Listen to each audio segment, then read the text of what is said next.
নমস্কার, আমি সুস্মিতার সংসারে নতুন একটি ব্লগে আপনাদের সবাইকে অনেক স্বাগত জানিয়ে আজকে নতুন একটি ব্লগ শুরু করছি। আশা রাখি আজকের ব্লগটিও আপনাদের খুব ভালো লাগবে। আর যদি ভালো লেগে থাকে অবশ্যই একটি লাইক করে দেবেন এবং চ্যানেলটিকে সাবস্ক্রাইব করে দেবেন। আর যদি কাজটি আপনি অলরেডি করে থাকেন তাহলে আপনাকে জানাই অনেক ধন্যবাদ। তো এখন এই যে সকাল 5:30টার মতো বাজে। আগের দিন রাত্রিবেলা যে সমস্ত বাসনগুলো আমি ধুয়ে রাখি সেই সমস্ত বাসনগুলো আর কি এখন নিজস্ব জায়গাতে আর কি রেখে দিচ্ছি। যেহেতু বাসনের যে ঝাঁকাটা এখানে রাখা চলবে না, কারণ এখানে রান্না বান্না করে যেহেতু রাখি সকালবেলার দিকে খানিকটা স্পেসের দরকার হয় আর কি, সেই কারণের জন্যই আর কি এখন বাসনপত্রগুলো প্রথমে গুছিয়ে নিচ্ছি। এরপরে ছেলে স্কুলে টিফিনও করব এবং হাজব্যান্ডের অফিসের জন্য রান্নাও বানাবো আর কি। এরপরে এখন চলে এসেছি, একটুখানি হাজব্যান্ডকে ব্ল্যাক কফি বানিয়ে দেবো। আর পাশের ওভেনটাতে আমি চাপিয়ে দিয়েছি আমার আর মায়ের জন্য একটুখানি চা। মনা এখনও ঘুম থেকে ওঠেনি, ওই যে মাকে ওটাই বলছিলাম যে একটুখানি ডেকে দেওয়ার জন্য। এবং যেহেতু মা এখন এসছে তাই আমার অনেকটা কাজ এখন কমে গেছে। মনাকে স্কুলের জন্য রেডি করে দেওয়া, স্কুলের ভ্যানে চাপিয়ে দিয়ে আসা, সব কিছুই এখন মায়ের দায়িত্ব। তো মা বেশ কয়েকদিন এখন আমার কাছে থাকবে। ওই যে বললাম মায়ের একটা ছোট্ট চোখের অপারেশন করাতে হবে, সেই জন্য আর কি। তো মায়ের মন যেহেতু, মাকে যতই বারণ করি না কেন মা কিছুতেই শুনছে না, কাজকর্ম করেই যাচ্ছে।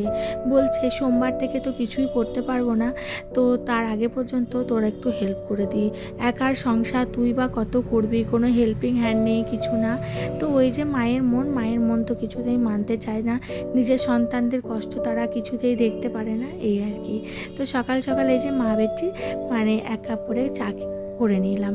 আর আমার মা, ইনফ্যাক্ট আমার বাবা, আমার বোন, আমার হাজব্যান্ডও আমার হাতের চা খেতে খুব ভালোবাসে। আমি নাকি খুব ভালো চা বানাই, জানি না কতটা ভালো চা বানাই, তবে যাদের জন্য বানাই তাদের যদি ভালো লেগে থাকে এর থেকে বড় পাওনা আমার কাছে আর কিচ্ছু হতে পারে না। তো এই যে দুটো করে বিস্কুট আর চা নিয়ে এখন চাটা খেয়ে নিয়ে মা ওদিকে আমাকে একটুখানি সবজি কেটে দিচ্ছে। আগের দিন রাত্রিবেলা না কোনো রকম সবজি কেটে রাখতে পারিনি, খুব ক্লান্ত লাগছিল, আর মাকেও বলিনি। তো এখন এই যে একটুখানি মুগের ডালটা ভেজে নিলাম, আর মা ওইদিকে যেহেতু সবজিটা কেটে দিচ্ছে তাই কারণের জন্য আজকে সেরকম কোনো রান্নার দেরিও হয়নি আর কি। ওদিকে মা কিন্তু মনাকে বাসে চাপিয়ে দিয়েও চলে এসছে, এবং প্রত্যেক দিন সকালে দুধও মা নিয়ে আসছে এখন, এবং পুজোর ফুলও নিয়ে আসে। তো অনেকটা কাজ জানো তো আমার কমে গেছে, এবং বলতে পারো আমার হাজব্যান্ডেরও কমে গেছে। কিন্তু আমার হাজব্যান্ড মাঝে মাঝে আমাকে বকাবকি করছে, কেন মাকে দিয়ে তুমি এই সমস্ত করাচ্ছ, বাট আমি তো মাকে দিয়ে কিছুই করাচ্ছি না। ওই যে বললাম না, নিজের সন্তানের কষ্ট মারা কখনোই কিন্তু দেখতে পারে না আর কি। তো আজকে এই যে উচ্ছে কুমড়ো একটু ভাজা করেছিলাম, আর একটুখানি ওই যে পটল চিংড়ির মতো করেছিলাম। তবে সব রকম রান্না আজকে আপনাদের সাথে শেয়ার করতে পারিনি, তার কারণ খুবই তাড়াহুড়োর মধ্যে দিয়ে যেহেতু রান্নাবান্না করেছি সেই কারণের জন্য। আর আজকে সকাল থেকে ভালো রকম বৃষ্টি পড়ছে আর কি। তো ওই সমস্ত কথাবার্তা বলতে বলতে হাজব্যান্ডেরও তাড়াতাড়ি টিফিন রেডি করতে হবে, তারপরে যে খাবারটা খেয়ে যাবে সেটা তাড়াতাড়ি রেডি করতে হবে। তো ক্যামেরা নিয়ে আর কি পিছনে ছুটলে অনেকটা যেহেতু টাইম লেগে যায় ক্যামেরা সেট করা এইসব নিয়ে, তো সে কারণের জন্য অফ ক্যামেরাতে আজকে বাকি রান্নাটা আমি কমপ্লিট করে নিয়েছি। ওদিকে রান্না চাপিয়ে দিয়ে এসেছি, এবং এদিকে হাজব্যান্ড যেহেতু একটু বাজারে গেছিলো ওই মাছ আনার জন্য, তার সুযোগে আমি বিছানাটা ভালো করে পরিষ্কার করে নিয়েছি, এবং ওই ঘরের বিছানাটাও পরিষ্কার করে নিয়েছি। এরপরে ভালো করে ঘরটা ঝাড়ু দিয়ে নিচ্ছি আর কি। আর এরপরে হাজব্যান্ডকে খেতে দিয়ে দেব, যা হয়েছে ওই দিয়েই খেতে দিয়ে দেব। বাকি রান্নাটা হাজব্যান্ড চলে যাওয়ার পরেই বানিয়েছিলাম আর কি।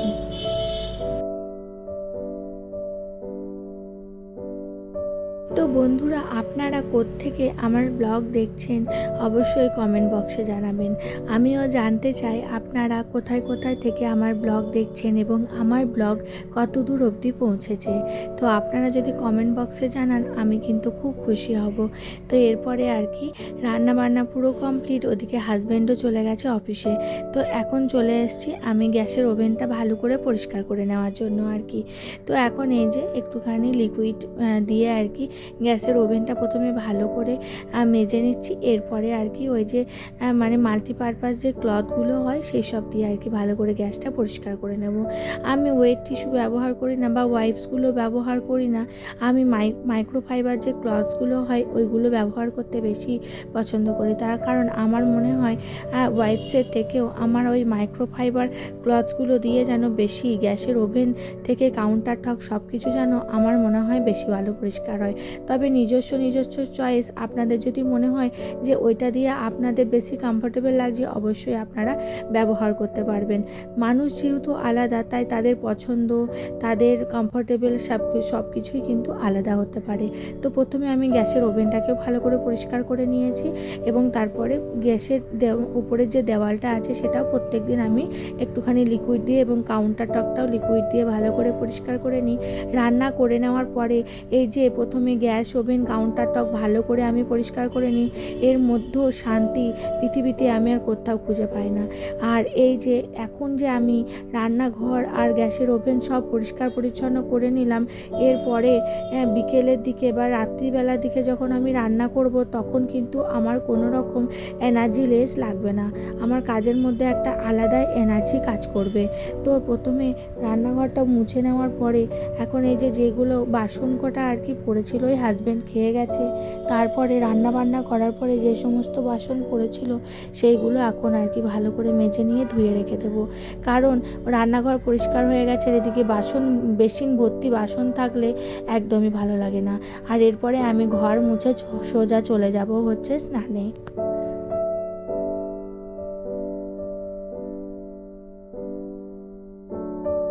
আমার যেহেতু কোনো রকম হেল্পিং হ্যান্ড নেই, তাই সমস্ত ঘরের কাজ আমাকে একার হাতেই সামলাতে হয়। তার জন্য আমি একটা প্ল্যান করে চলি এবং প্রত্যেকটা স্টেপ বাই স্টেপ কাজ আর কি এইভাবেই করে থাকি, যাতে আমার কাজের মধ্যে কোনো রকম প্রবলেম না হয় আর কি। তো যেহেতু একা হাতে সব কিছু কাজ করতে হয়, তো তার একটা কাজের নির্দিষ্ট প্ল্যান বানিয়ে নেওয়াটা আমার মতে বলে খুবই দরকার। তো মানে এখন আমার এই যে সব বাসনগুলো মোটামুটি মাজা কমপ্লিট হয়ে গেছে। এরপরে বেসিনটা ভালো করে পরিষ্কার করে নিচ্ছি। তারপরে সব বাসনগুলো রেখে দিয়ে একটা একটা করে ওই যে ধুয়ে ঝাঁকার মধ্যে জল ঝরাতে রেখে দেবো আর কি। তো খানিকক্ষণ পরে যখন জল ঝরে যাবে তখন এই বাসন সমেত ঝাঁকাটা আমি একটা টেবিলের মধ্যে রেখে দিই এবং যখন জলটা সম্পূর্ণ ঝরে যায় আবার নিয়ে এসে কাউন্টার টকের ওপরে রেখে দিই। তার কারণ কাউন্টার টকের ওপরে যেহেতু জলগুলো পড়ে থাকে, তো দেখতেও খুব একটা ভালো লাগে না আর কি, সেই কারণের জন্য।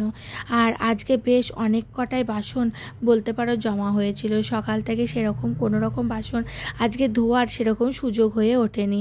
তো যেদিন যেমন হয় আর কি, প্রত্যেক দিন যে একই প্ল্যানে কাজ চলবে এরকম কিন্তু না, আমার তো চলে না। মানে আমি যে প্রত্যেক দিন একই রুটিনে চলি বা একই প্ল্যানে চলে এরকম কিন্তু আমার কেন কারোরই হয় না আমার মনে হয়। তো এখন এই যে আমার বাসন টাসন ধোয়া কমপ্লিট এবং আমার রান্নাঘর একদম ধুয়ে পরিষ্কার, একদম পরিষ্কার পরিচ্ছন্ন ঝকঝকে হয়ে গেছে। আর বেসিনও পুরো একদম ক্লিন করে নিয়েছি। আর রান্নাঘর পরিষ্কার পরিচ্ছন্ন থাকলে বন্ধুরা কার না ভালো লাগে, তাই না? আর ওই যে চিনির কোটোর খোলাটা দেখতে পাচ্ছ, ওটাতে না একটুখানি তেল চিট জমেছিল, তার কারণের জন্য ঢাকনাটা এখন আমি ভালো করে ধুয়ে জল ঝরাতে রেখে দিয়েছি এবং যখন জল ঝরে যাবে আবার জায়গা মতো সেট করে দেব। তো তারপরে ঘর মোছাও হয়ে গেছে এবং যা যা ঘরে নোংরা বেরিয়েছিল সব কিছু ডাস্টবিনে ফেলে দিয়ে এসেছি। তখন হাত ধুতে গিয়ে দেখি যে হ্যান্ড ওয়াশটা পুরোটাই শেষ হয়ে গেছে আর কি। তো ভাবলাম যে প্রথমে 1 কোটো হ্যান্ড ওয়াশ আগে ঢেলে নিই। তো আমি একদম 1 লিটারের 1 থেকে 2 লিটারের একটা করে পাউচ হ্যান্ড ওয়াশের কিনে রেখে দিই ঘরে। কারণ ওই কুচুর করে আমার হ্যান্ড ওয়াশ কিনতে একদমই ভালো লাগে না। তার কারণের জন্য আমি অনেকটা কিনে রেখে দিই এবং যাতে সেটা পরবর্তীকালে ভালোভাবে ব্যবহার করতে পারি এবং অনেক দিন চলে যায় এবং যখন আর কি আমার হ্যান্ড ওয়াশ শেষ হয়ে যায় সেরকম কোনো প্রবলেমও পড়তে হয় না। এবং তার পাশে একটা মানি প্ল্যান্টও রেখে দিলাম। আজকের মতো টাটা, দেখা হবে পরের ব্লগে, বাই।